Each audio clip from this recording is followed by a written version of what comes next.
Imagine living in a world where your wedding night could be audited, your bedroom performance taken to court, and your birth control options were so dangerous they might kill you before pregnancy ever could.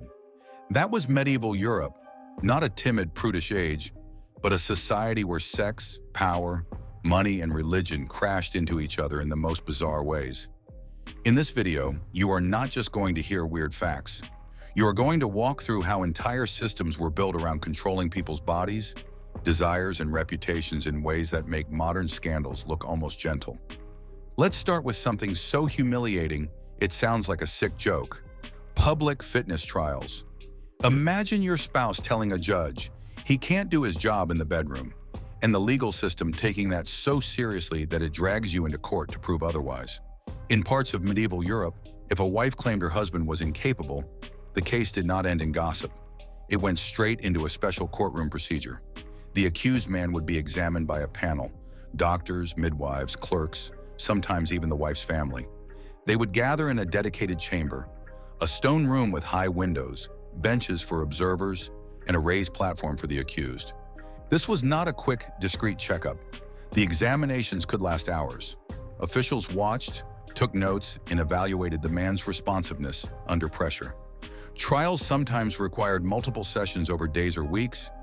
Imagine the psychological torture, trying to prove your body will cooperate while strangers stand a few feet away, quietly judging your every reaction. Some men, knowing that failure meant annulment, financial ruin, and permanent ridicule, resorted to dangerous herbal potions and crude stimulants. These mixtures could damage the heart, poison the blood, or cause long-term illness.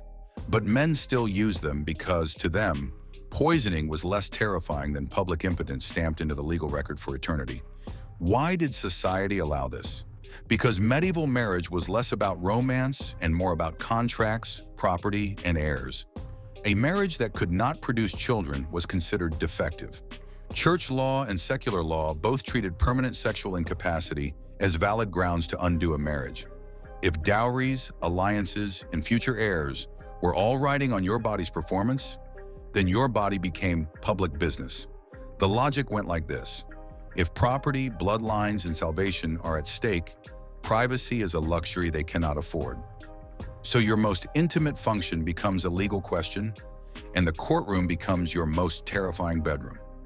If that feels invasive, now imagine that the test didn't come years into marriage, but on night one. For some royal and noble couples, consummation was not a private, tender moment. It was a performance with an audience. Historical records describe wedding nights where the bedchamber was crowded with nobles, clergy, and court officials. The bride and groom, often teenagers, were ceremonially undressed by relatives while guests laughed and sang and made crude jokes. The priest blessed the bed. The room quieted. Curtains were pulled around the bed, but not thick enough to block sound or movement. And then the couple had to do their duty while important people literally stood there listening for proof. The next morning, the humiliation did not end.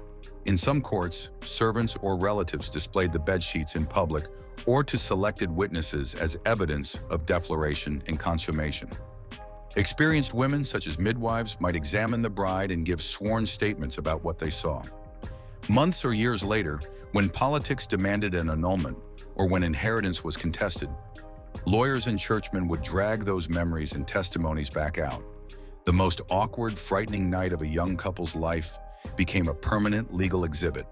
The reasoning behind this is cold and ruthless. Royal marriages were not about love. They were weapons of diplomacy. A marriage could secure peace, unite territories, or create a claim to a throne. But if it wasn't consummated, it could be declared invalid. Kings needed heirs whose legitimacy no one could challenge. So they built rituals to gather evidence from the bed. The emotional damage to two frightened teenagers under pressure from an entire continent's politics that barely registered. To the people arranging these unions, privacy was infinitely less important than stability, inheritance, and power. Now, while some people's sexual lives were being dissected in courtrooms and bedchambers, others were being quietly turned into revenue streams. One of the strangest medieval hypocrisies sits right at the feet of the church. On Sunday, church leaders thundered against lust, fornication, and sinful flesh. On Monday, some of those same institutions were counting income from licensed brothels. In certain cities, bishops controlled specially designated districts where prostitution was regulated and taxed under their authority. Take the notorious case of the church-controlled red light districts near major cathedrals and city centers. The women working there often had to register, pay fees, and accept medical inspections conducted under church oversight. Buildings were purpose-built, rooms aligned along busy streets, signs or symbolic markers on the doors, windows designed to showcase the women to passers-by. Officials justified this with a twisted logic. Better to confine sexual vice to specific places than let it spill unregulated into respectable neighborhoods. Prostitution, they said, was a necessary evil, like a sewer system for male desire. Despite the thunder about purity, medieval medicine was surprisingly frank about one thing: female pleasure. While later eras would pretend respectable women had no sexual desire, a big chunk of medieval medical theory required it. According to the widely taught two-seed theory, both men and women contributed generative fluid during intercourse. The male contribution was obvious. The female contribution, they argued, was released when the woman experienced orgasm. No pleasure, no female seed. No female seed, no baby. In this model, a woman could not conceive unless she enjoyed herself. That belief changed what good husband meant in medical texts. Doctors and writers advised men to make sure their wives were aroused and satisfied, not for romance, but for fertility. Manuals recommended warm baths, scented oils, soft fabrics, and lingering caresses. They listed positions tailored to women with different temperaments. A cold woman might need more active stimulation. A moist woman, a position thought to help balance excess fluids. To us, the science is laughably wrong. To them, it was cutting-edge reproductive medicine. Midwives and female healers turned this theory into practice. Behind closed doors, they coached women and couples on techniques framed as fertility treatments. They taught positions, rhythms, and touch as remedies for barrenness. Some recommended or even provided simple devices or objects shaped to enhance stimulation, all described as tools to warm the womb or move the seed. In a world where many women had few rights, the idea that their pleasure was medically necessary for family survival gave them a surprising form of leverage.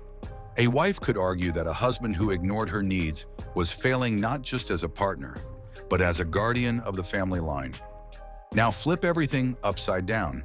Instead of trying to conceive, what if a woman was desperate not to?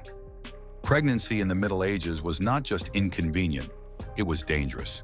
Childbirth was one of the leading killers of women. Poor families teetered on the edge of starvation. Another child could be the difference between surviving winter and being forced into begging. But the church condemned deliberate contraception as a direct challenge to God's authority. So women turned to the only tools they had: folk knowledge, whispered recipes, and illegal remedies that ranged from clever to catastrophic. Some methods were physical.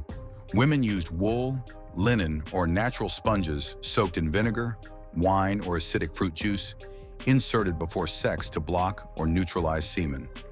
Others used sticky plant gums, honey with certain tree saps, or mixtures that, by accident, had mild spermicidal effects.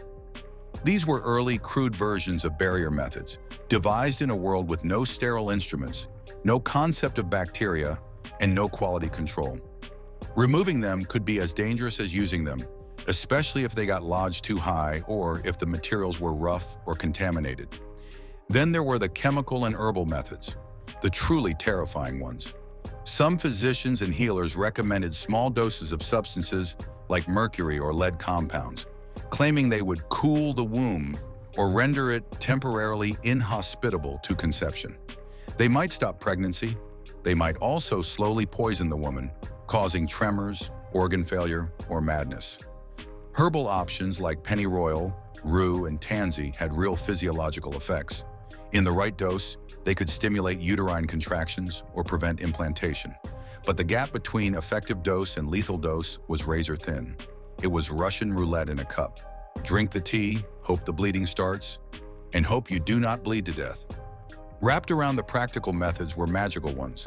Some women tied charms made from animal organs around their thighs, wore belts with carved symbols, or chanted specific words at certain moon phases. Others experimented with the symbolic power of menstrual blood, ashes of burned clothing, or bits of food prepared with elaborate, secret rituals. From our perspective, these look like superstition. From theirs, they were acts of sheer survival in a society that would not let them openly say, "Enough children, I want to live." Courts treated love magic unevenly. If a powerful woman used a charm and things went badly, she might face a stern confession and temporary exile. If a poor woman did the same and the man fell ill, she could be charged with poisoning or sorcery and sentenced to death. And yet, behind every prosecution, you can hear the same echo. In a world where you cannot choose freely, cannot divorce easily, and cannot rely on the law to protect your heart or your security, a potion, even one made from bone dust and blood, might feel like your only chance. All of this, the courtroom performance tests, the witnessed wedding nights, the church-run brothels, the pleasure as medicine, the contraceptive roulette, the corpse-based love potions, fed into one final weapon: public shaming. When people broke the rules around sex in the wrong way, communities did not just whisper. They staged punishments that turned human beings into live cautionary billboards. In some towns, when adulterers were caught, they were stripped or left half naked, tied together with a rope at the man's waist, and the woman holding the other end like a leash, and forced to run a set route through the city. Neighbors lined the streets with rotten vegetables, mud, and sometimes buckets of filth. They shouted, jeered, and lashed the couple as they stumbled past churches, markets, and wells. Children watched. Merchants watched. Priests watched. By the end, the couple might be bleeding, bruised, and caked in waste. The point wasn't just to hurt them physically. It was to annihilate their reputation so completely that they could never escape the story. Every glance in the marketplace would say, "That's them. That's what they did." Some offenders fled to new towns. Others lived out their days as living warnings. Today, someone canceled online can delete an account, change a username, vanish from one platform and reappear on another. Back then, your whole body was your platform, and the shame was carved into it by the community itself. So when you hear people talk about the Middle Ages as repressed, remember this: medieval society did not hide sex. It grabbed sex, chained it, taxed it, paraded it, judged it, medicated it, and used it. Your body was a battlefield where church, state, medicine, and community all tried to plant their flags. Most modern people would be horrified to have a doctor, a priest, and a city official involved in their bedroom. For many medieval men and women, that was reality. And that is what makes their world so disturbingly fascinating. They lived in a society where bishops could fund cathedrals with brothel money, where doctors could prescribe female pleasure as a fertility treatment, where a love potion might send you sneaking into graveyards at midnight, and where a single accusation about your performance could drag you, naked and terrified, into the most public and humiliating trial of your life. Compared to that, your awkward Tinder dates suddenly look very, very tame.